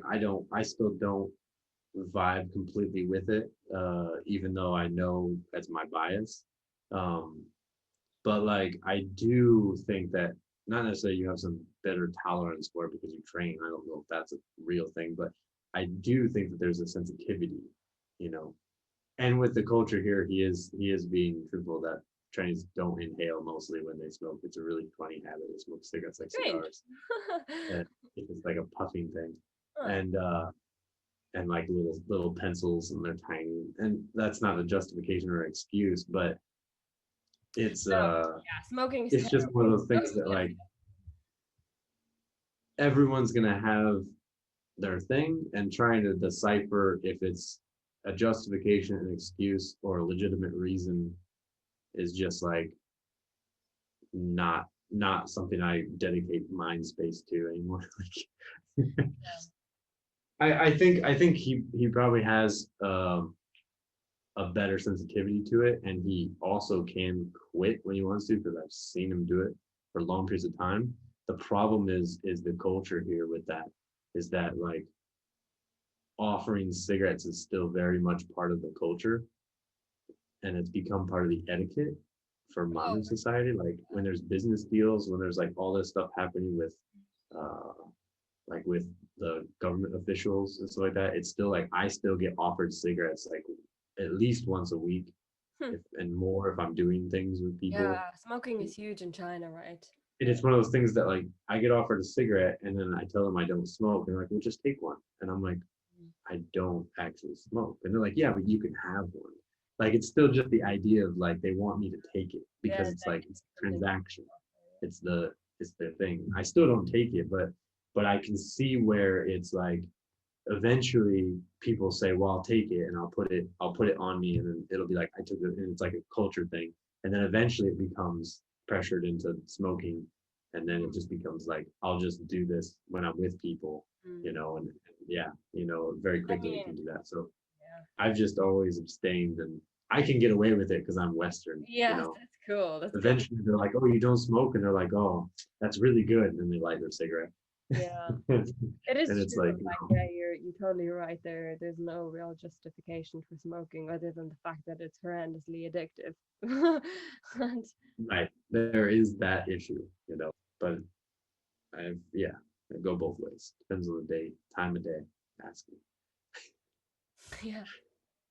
And another thing I'm kind of curious about is like throughout all of like your, time of training and meditating, like have you ever had these kind of like sort of trance like, almost like kind of psychedelic, experiences from practicing?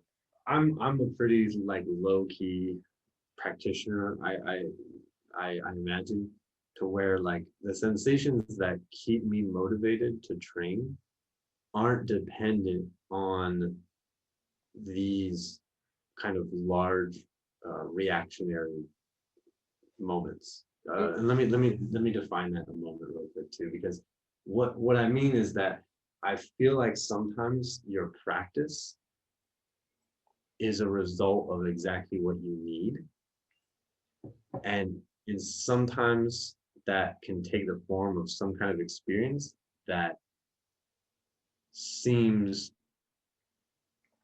completely contradictory to where you are in the moment. And so I have a lot of stories of people and other students and friends of mine who have gone through these big transitionary moments, like actual singular moments in their practice or specific sessions of practice Mm. where they have an epiphany or a moment or an experience or something that from that moment onward, how would you say, transforms their perspective or their training or their practice. Um, and when I say I'm more low key, I mean that my experience and over these years has been much more slow. Mm. And I feel that it's almost like you don't realize changes are happening Mm. until you see yourself from before or someone else sees you after a long period of time, and somewhere there's a change, but I can't really pick out a moment uh, that happened. And there's maybe a few small epiphanies. Like I've had moments where like eureka type things and things that I've kind of like processed, because I can also say that I've used my meditation practice, especially in the beginning, was observational. So it was more processing as opposed to like Well, trying to run away from like my what do thoughts. you mean really by observational? So I mean, like, okay, I used the analogy before, like, okay, you can't stop your thoughts. Mm. So in the beginning, I used to use my meditation as like my psychiatric visit with myself. Like it was my how do you say, therapy, like where I would observe my emotions and then I would process them. Like I wouldn't dwell on them as opposed to like react in them, but I would like, oh, that thought came up and I'd let it go. And I just focus on my breath again. And then maybe some other thought comes back. And maybe a thought repeats itself a few times or becomes very, very stubborn. And then I Yeah. would say, okay, I have to address that. I have to address that because that's like a real thing. It's like your And the issue, subconscious mind is trying to communicate with your conscious mind, and those kind of moments of meditation, right? like the thoughts that keep coming up. It's like some part of me is communicating with me, or something like this. Right. It's the issue that I can't let go of. You know, it's the thing that's keeps sucking back in. And eventually my practice gets tied up into it, and then my breathing is lost, my counting is lost, or whatever I'm doing at that moment is gone. And I'm like, okay, I need to address that. And I would just use it as therapy and be like, I need to observe this and ask the next question. Like, oh, maybe I'm angry because of this. And it's like, well, why am I angry because of that? And it's like, well, because of this. And I was like, well, that sounds like an excuse. Maybe it's because of this. And trying to find underlying reasons was a big part of my practice in the beginning. Yeah. I also think that aligns with my like personality. It's a little analytical, but Yes, I would I like was just to. actually, that's exactly what I was thinking. I was I, like, it sounds like psychoanalysis, which I just had a right, like, conversation about this. This is very interesting stuff for me. cool, cool, cool. Doing a lot of links in I my would head. like to say I am more analytical. Mm. Like I even associate with like the metal type in Chinese like phase theory. And that's an analyzation, like that's me Wait, what do analyzing you myself. mean by the metal type? I didn't quite really understand what you meant by that. There's like so you have like different theories, and one of the theories is based off of the five transformations. You've got wood, fire, earth, metal, water. And Okay. that's a whole big practice in Chinese medicine and Taoism. Oh, okay. Yes, yeah. The big imagery that we use. And in that, I'm born in 1990, and the metal is the phase associated with that year. But it also like really fits my personality. Like there's personality traits and health traits and all sorts of things. It's a pretty structured system for us. Do you believe in this kind of sort of philosophy, like the metal, this like elemental sort of way of describing people? With all these practices, I associate and resonate with them really, really well because they're they have a built-in kind of like gray zone where it's related to each other on like associations and variables. So it's not necessarily something I believe in, where it's just like a representation of the natural world, right? Like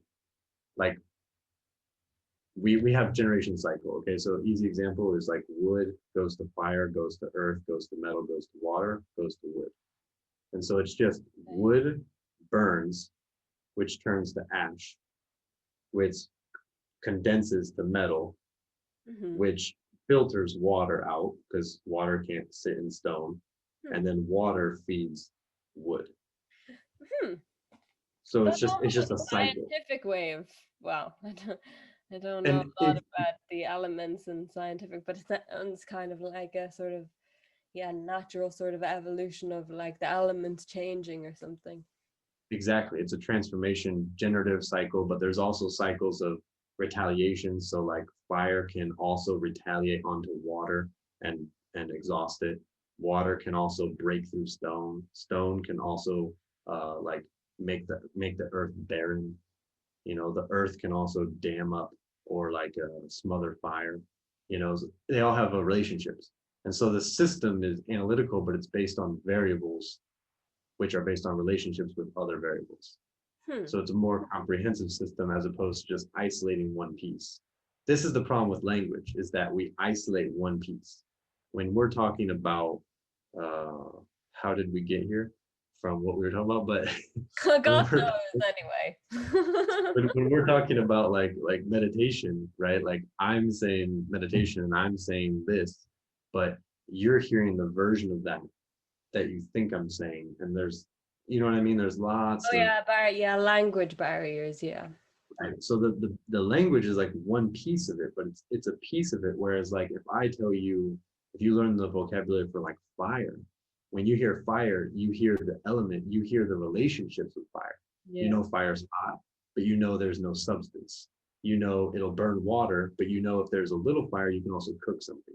Like there's relationships there, right? So when I say like I have this and this feeling when I meditate, you know that you should know that I mean uh about that feeling, right? Like if I say like I was enlightened in this moment, you also kind of understand that we're like, okay, you had a good feeling, but you know that I didn't like transcend into a ball of light, like Yeah. you know there's a designation there that you're relating it to. So Yeah.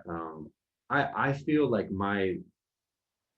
I like to think, I want to think that my ability to slow down and like associate and understand these relationships is getting better, because that's what I think is the observation skill you need to like follow nature, is that if you can recognize the signs, then you can read them much easier, right? Like uh, everything is about, like from Chinese medicine to the philosophy to the medical practice, everything is about finding the roots, right? Yeah. Not just, you know, if you look at a tree with fruit, you're not just going to say this fruit's good, this fruit's bad.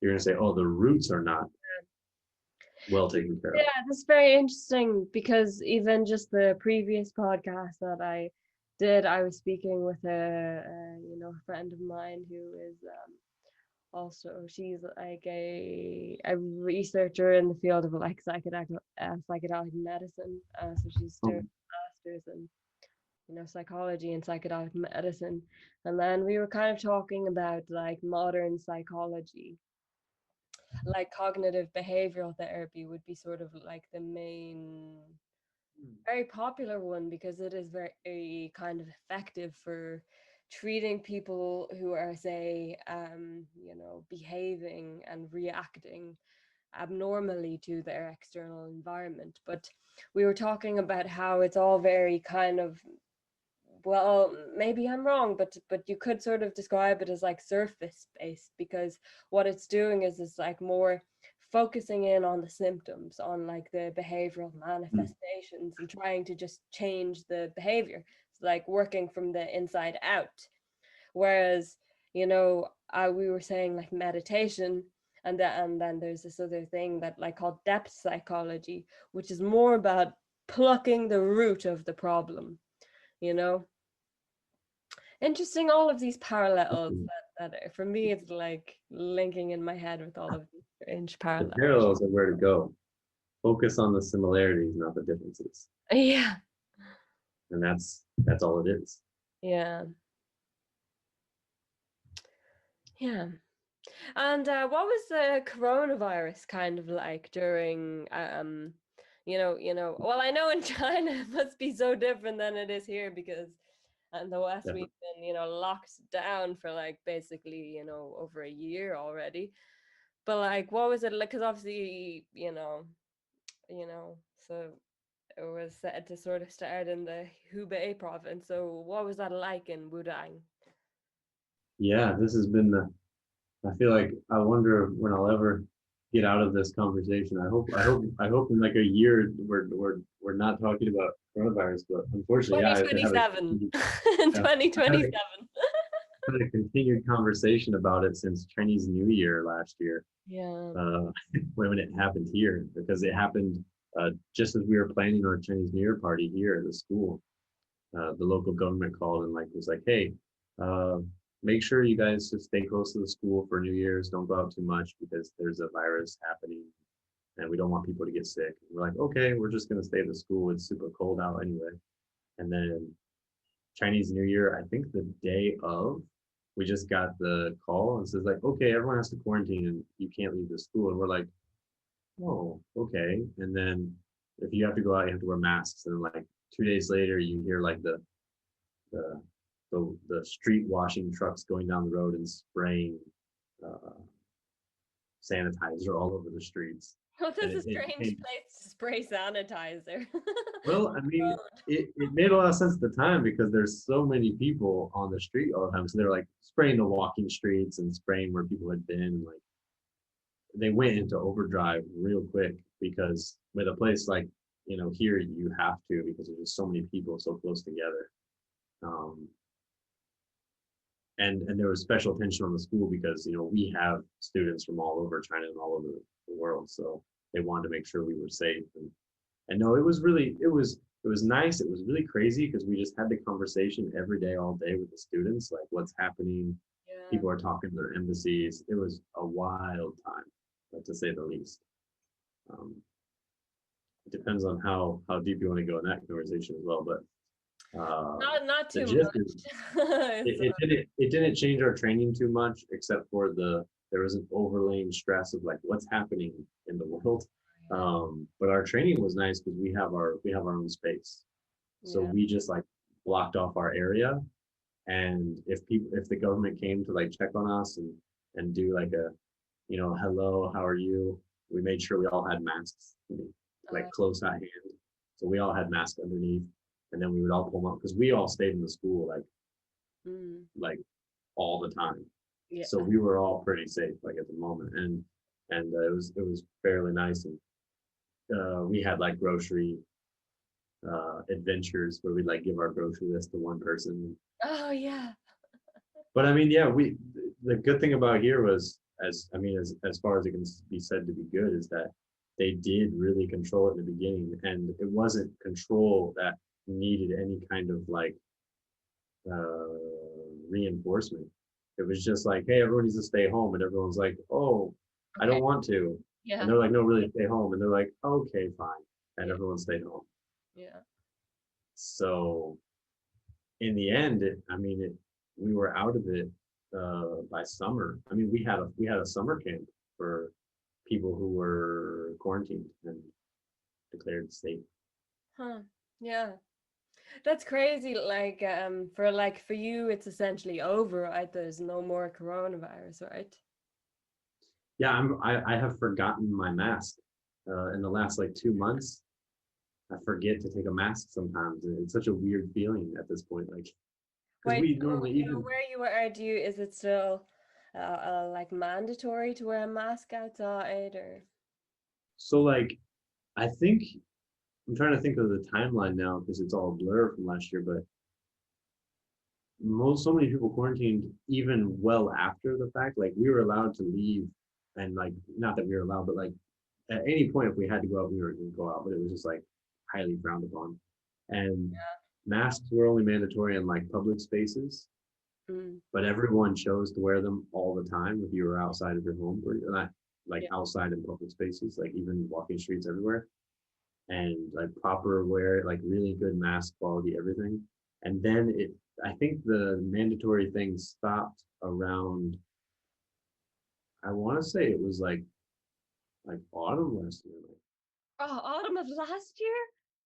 Well, Yeah, a like long time like ago. like We've still been in it, man. Like, oh basically yeah, oh yeah.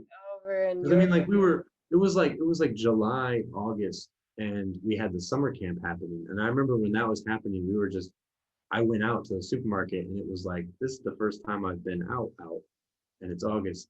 And I didn't have to quarantine that long, but it was just the school is so convenient. You know, you train, you eat, you sleep, everything's here. You know, I didn't need to do much. Everyone came to here, so it was fine. But then uh, we all chose to wear masks, and they were still mandatory in public spaces, but not like on the street, you know. And from this year, every once in a while there was like a little uptick, like around Chinese New Year. They were like really careful because it's such a big travel point. But again, not so bad. And now it's just it. I don't even know if the buses still do it. But like planes, trains, large hubs of transportation still mandatory.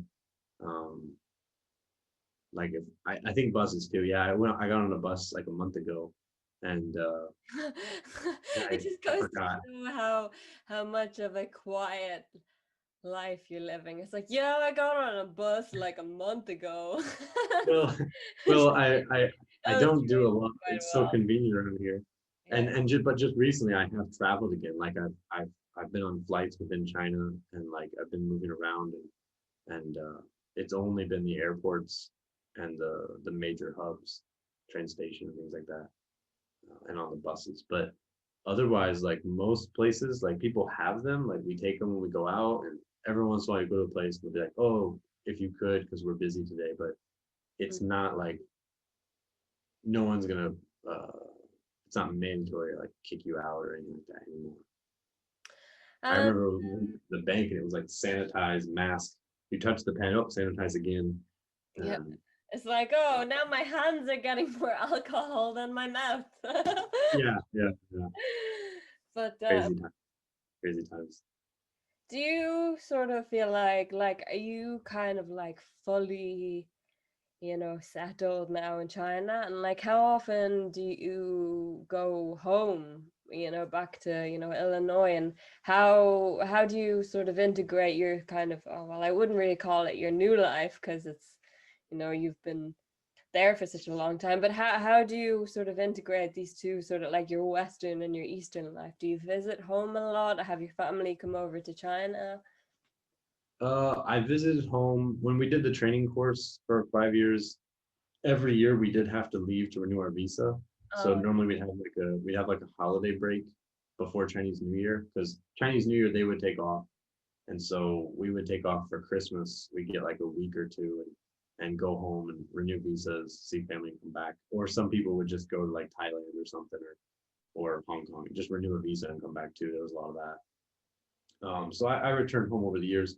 And then in 2014 to 2015, 2018, like that era, uh, I was back in the States, and then I came back here, right? So I have been back home a few times. Now that I've been here, I haven't been back, uh, except for 2018 to bring my wife and daughter over here because they're in the States. oh, wow. Wait, Yeah.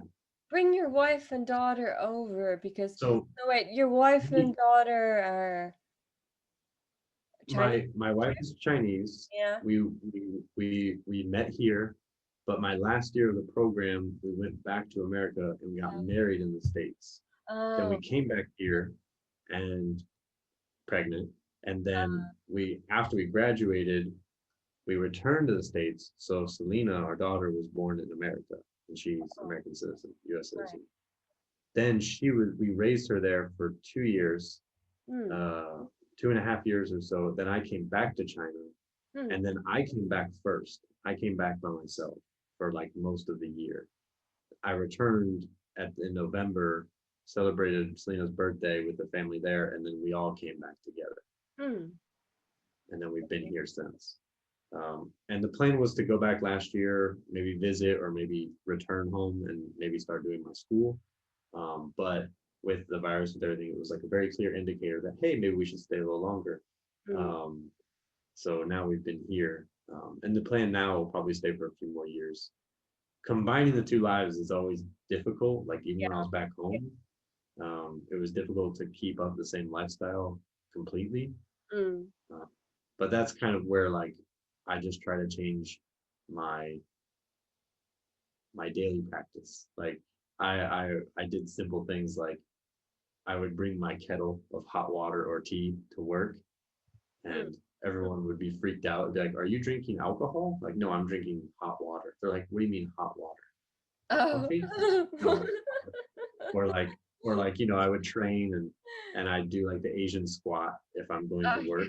like what I the would, hell, dude? You like yeah. speaking of They're like, shit. why don't you just bend over? And I'm like, I'm gonna hurt my back if I bend over all day. Yeah. And like I'd be stretching. I have not wore jeans since 2010. So like That's a I go crazy home, thing to remember. I wear kung fu pants to work in construction because you've got to move around. I've got to like climb stuff and do things in construction. And actually these are much more efficient, like I can move actually, and they wash really easy. So like little things like that for sure have changed. But um daily practice, try to keep up on it as much as I can, but it's never the same as here. So you were saying just now that you like before you were kind of planning to go back to set up like a Western school. Was that?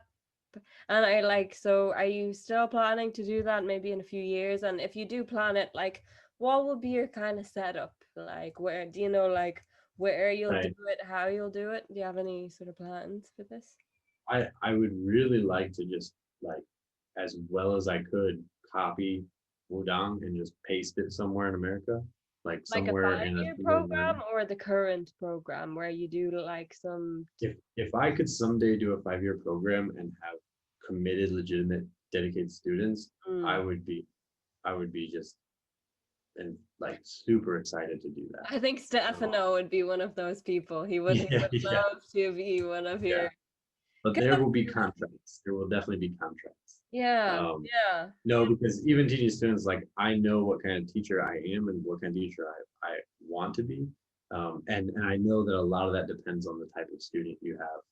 And what kind of teacher is that? Like, what when you say what kind of teacher you are and what kind of teacher you want to But be? like What do you mean? I'm not saying like there's a specific archetype or like style per se, but like I know that I know I'm pretty how would you say established with the way I want to approach teaching, the way I want to explain something. I have a pretty good idea of my own structure and my own perspective, and I think I can explain that clearly to somebody to where they can benefit from it. Like I do find a lot of uh, energy return from teaching. Yeah, Like yeah, I'm enthusiastic. I like it. It's even like the days it's hard to be motivated. When I see a student or someone find benefit in what I can say or show them, like I get benefit from that. yeah, So I like that relationship. So in that sense, I think that I think I'm well equipped to do it, and I'm interested in doing it. mm, You know, not everyone does martial arts to become a teacher. I'm lucky enough to have that feeling. Um, but I still have to see if I have the opportunity to do that. Like I also don't want to commit to it. I don't want to take on the responsibility if I can't commit to it. yeah, You know, like I want to do a good job at it, basically. yeah, So I need to make sure I make ready and hold up my end of the relationship. yeah. I feel like with this sort of stuff, like the world is sort of very, very drastically changing. And I think like kind of really only realizing this now, sort of as coronavirus is happening, and realizing like how much more of an opportunity the sort of, like online platform brings you. But for Right. you, would you kind of feel like you would have to do it in like a real life setting? Or would like doing it online, like propagating these sort of like teachings online, would that also be something that you would like? Or would it always want to be like training hands-on, like with students? So for this, there's a couple answers like everything that I say, of Yeah, course. it's never But so simple. but but I did do this. Like I tried last year. I did an online like live course for one of our styles here, Tai Chi Chuan. And I taught it's like a Tai Chi simple form from our Tai Chi system. And I taught that online as like a live session every day for like 3 weeks. And anyone could join. It's still available on the school's Facebook page and like an archived group. You can still watch them all. And I did that as like a test to see if it was like not worthy of my time or something like that, but like to see if Valid, yeah, but like people can learn it, if the quality was clear enough that you could actually do it from home and come out at the other end with the right thing. And I did that test, and I got like I told people if they want to submit their video, I'll like review it within a certain time period, and I got a lot of responses. And wow, almost like a professor and they're like submitting an assignment or something, and then that's what I made it like. I was like, if you guys want to do a performance, then like I'll evaluate, give cool. you some, and it was feedback for me to see what people could come up with, and I was really like really happy with the results, and I was actually kind of proud of a lot of them, like that they were able to do the whole thing and stay with me and put up with the explanations, over and over. And they did a really good job, and I was really happy with it. And it opened me up to saying that, maybe this is possible. Um, and I started thinking about it because the problem before is like online content is that someone's not going to get the message, or someone's going to misinterpret the message, or someone's going to mock it, or like not become invested properly. But I was like, you're always going to have those people. Then some people are going to stay dedicated, and some people might just learn for free and never commit to the whole program. And it's like, but those are three types of students that if they interacted with me online and they don't come to the school, they weren't going to come to the school in the first place anyway. So it doesn't actually affect my because before the issue about training is that it is a business to some degree. Like if I want to keep doing it, I do have to have some return on investment. People forget that the temple, even when they took in new students, the family had to give them 50 pounds of rice every month as salary, as money for the school. And also people have to think about the context of temples. Temples in China were the first banks. Oh, I didn't know that. What the hell? They were the first place that people, I mean, that's most places. That's most histories. Like, well, maybe not most. I don't want. Oh, like churches being the first banks and things. Yeah, because they're the first ones to I mean, they're charitable organizations, and they're like the first things that can loan money and look out for the community because they're seen as the leaders in some respect. They're outside society to some degree, but also a very integral part of it. So, and in China, they became the first banks in a lot of sense, like with Shaolin, things like that, because they were the ones that people would give money to them, but they also donate everything else. So they don't have to use the money for anything. They would just hold it. And that's a bank. They would give it to people who need it. And yeah. So there's a whole story there too, but I think that's pretty true that you need to find a way to make money off it, but also make it reputable and reliable and clear.